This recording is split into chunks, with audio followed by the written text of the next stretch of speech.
Hey, y'all, get ready with me while I talk about this.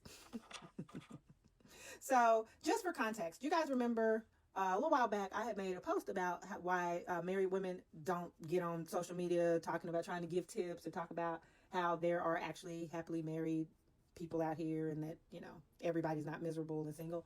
And I said that, women don't want to hear that. Nobody wants to hear that. I mean, men, it's the same way with men. I won't even put this all on the women. People don't like to see happy people, and they have convinced themselves that they're miserable, so everyone else needs to be miserable. So, for some context, I made a comment on this young lady's post because she said she went to a date with a guy that she had never met before. She met him online or something. And when she got there, he didn't make a reservation, which, hey, I'm a reservation girly. I get it. Like, I would be like, you make a reservation. But she then goes on to say it was going to be, I think, a 35-minute wait, and she left. She was upset he didn't make a reservation. She wasn't about to wait. He said something like, we could walk around the mall or something while we wait, and she was like not having it. So my comment was, I'm thinking she probably didn't really like him when she saw him. I feel like that's really kind of what happened, right? Like she was already a little when she saw him, and then this was like a way out. This was my comment, basically. And quite a few people are like, yeah, I came to say that too. But this right here was the response that this young woman, had for me. And this is what I'm talking about.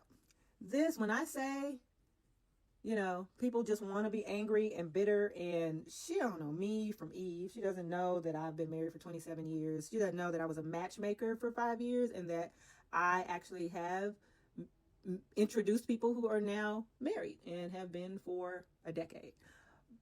But she's so bitter and so angry that this is what she had to say when I said, maybe you just didn't like him. I think maybe you didn't like him, so you didn't want to spend the extra 30 minutes with him, and this is what you get. So all of y'all out there saying, oh, married people don't talk about it, it's because this is the energy. This is the energy that is around on this internet, and we don't need it. Hi, I'm TJ, and this is Life Lessons. Get ready with me. I'm going to take it as I get ready to go meet some of my friends out and about. And I'm liking my new wig, but we'll talk about that later. She's absolutely right. She's absolutely right. And I'm going to go ahead and keep it a buck with you. Some of y'all are some of the most miserable, nastiest individuals. But the reason why I want to do this commentary is because my husband and I were just talking about something very similar the other day. I felt myself with each failed relationship becoming nasty and bitter. And the reason I said that, I had to really do some deep diving because I didn't want to be that.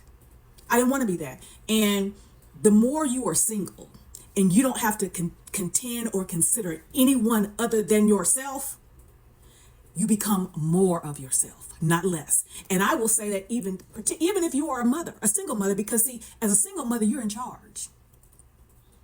And they are bending to your will. You don't even really consider them because you are regulating. And I am so glad because I've been around long enough.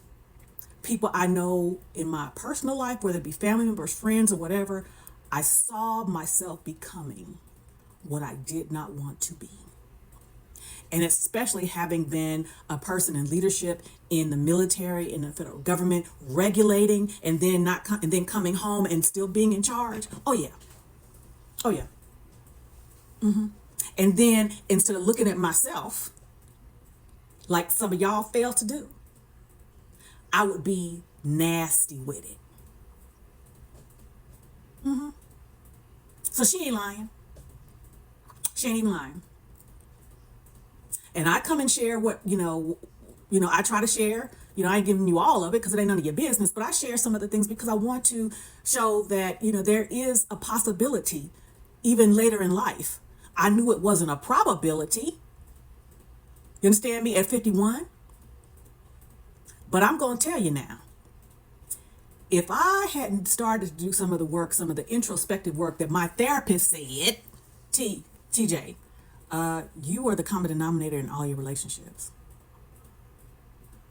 I wouldn't be with my husband and enjoying my life in a way that I never knew could be. Yeah, those are my thoughts. What are yours? Take that with you.